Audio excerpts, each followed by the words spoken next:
good evening. And we continue with Chapter 2, Mystical Sensations, Instinctive Action and Surrender. Despite the many long years of instruction, study, practice, and training that most athletes put in, they generally do not act consciously when they make outstanding plays.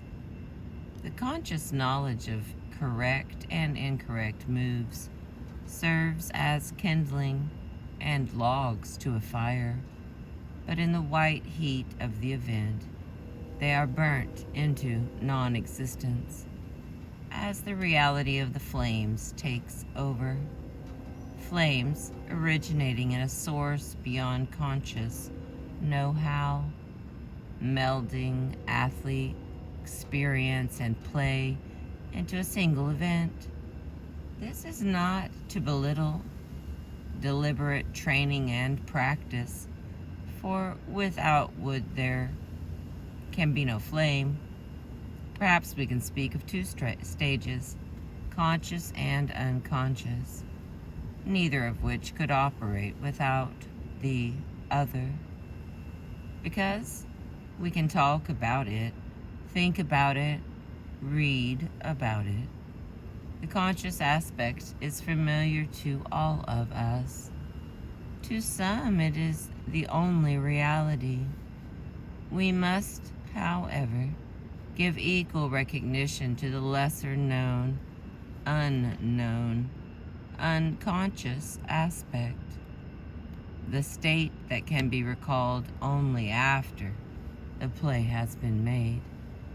When the athlete talks about being unconscious, out of my mind, in the twilight zone, out of my gourd, playing over my head, he doesn't know how he made the play, he just did.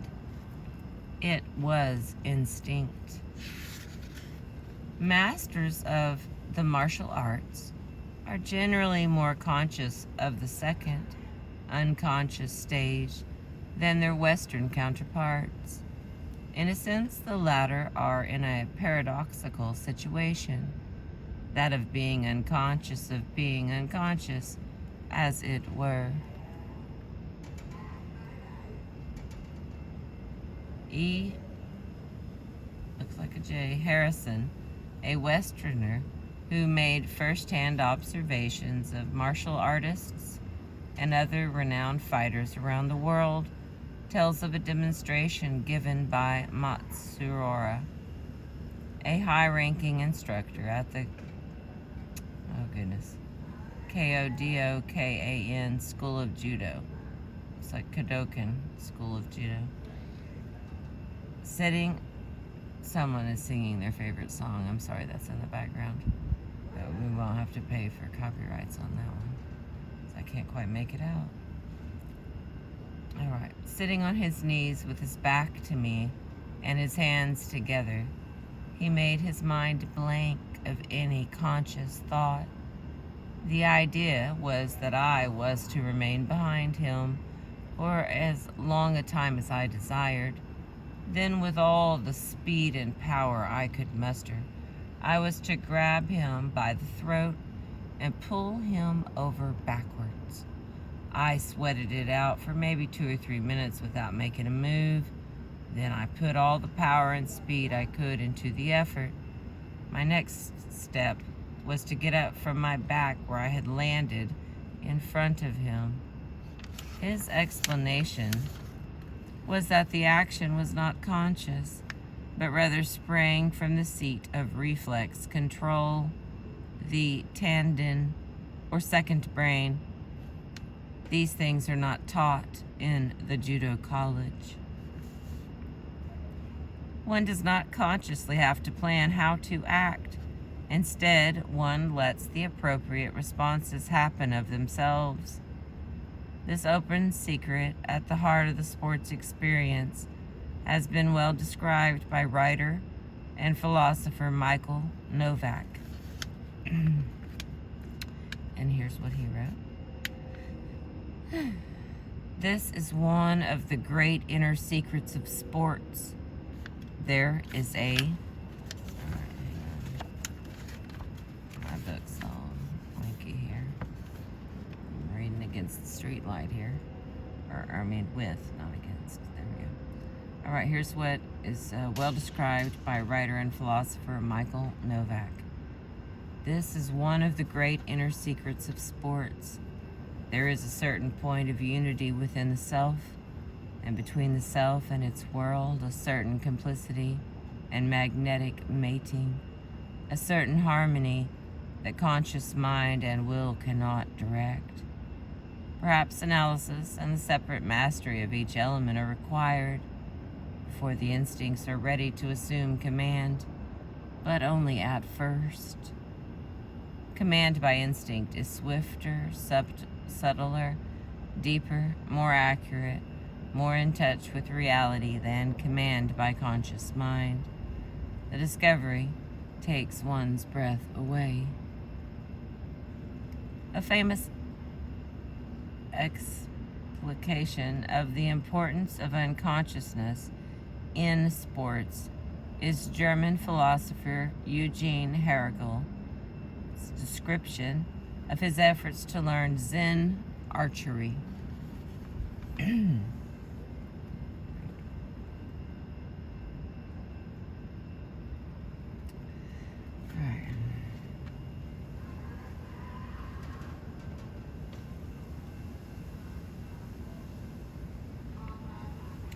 Zen master who taught him insisted that the shot will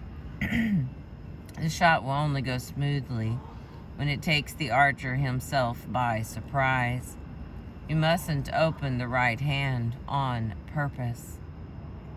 Former heavyweight champion Ingmar Johansson found something similar in boxing. He insisted there was something about his right hand, the hand that delivered the knockout punch, that was strange. He told a Life reporter that it worked independently of his conscious mind and was so fast that he couldn't even see it. Without my telling it to, the right goes, and when it hits, there is this good feeling. Something just right has been done. Many athletes recognize the importance of not acting deliberately during peak moments. They seem to know that conscious thought must be held in abeyance. Catfish Hunter, in describing the perfect game he pitched against the Minnesota Twins in 1968, says, "I wasn't worried about a perfect game going into the ninth. It was like a dream. I was going on like I was in a daze. I never thought about it the whole time. If I'd thought about it, I wouldn't have thrown a perfect game. I know I wouldn't." O.J. Simpson insists thinking ... is what gets you caught from behind. So instead, on game day, he says, my biggest thing is to clear my mind. I just try to clear myself and relax my body and get into my breathing pace, my own pace. I can't be thinking about one element of it. I'm not thinking about anything.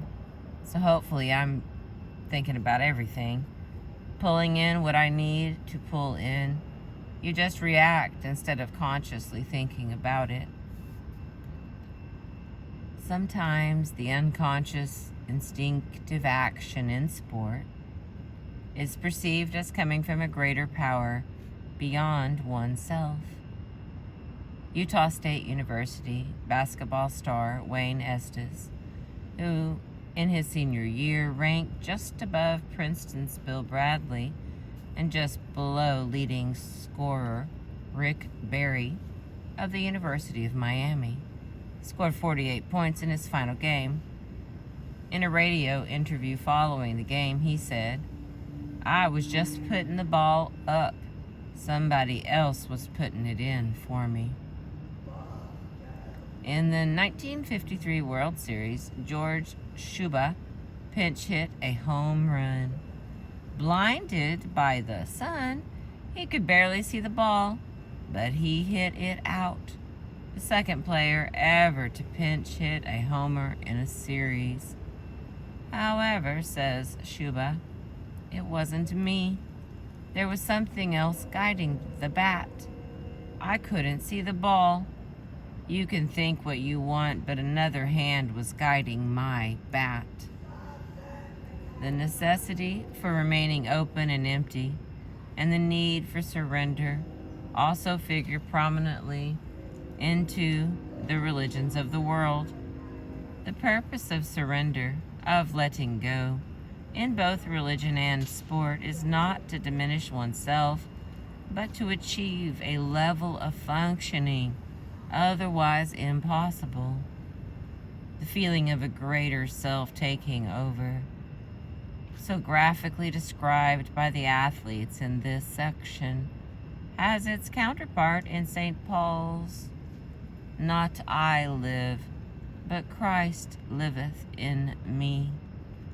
From the Eastern point of view, there is Lao Tzu's, "When once you are free from all seeming, from all craving and lusting, then will you move of your own impulse, without so much as knowing that you move."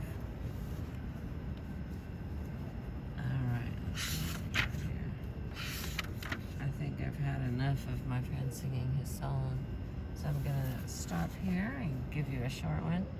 But the next one is Mystery and Awe, and if I can get a quieter spot, I will read it to you. And then we've got Unity and Feelings of Immortality. So thank you for letting me read to you. I appreciate you. Did I tell you what I was reading? Yeah, The Psychic Side of Sports by Michael Murphy and Rio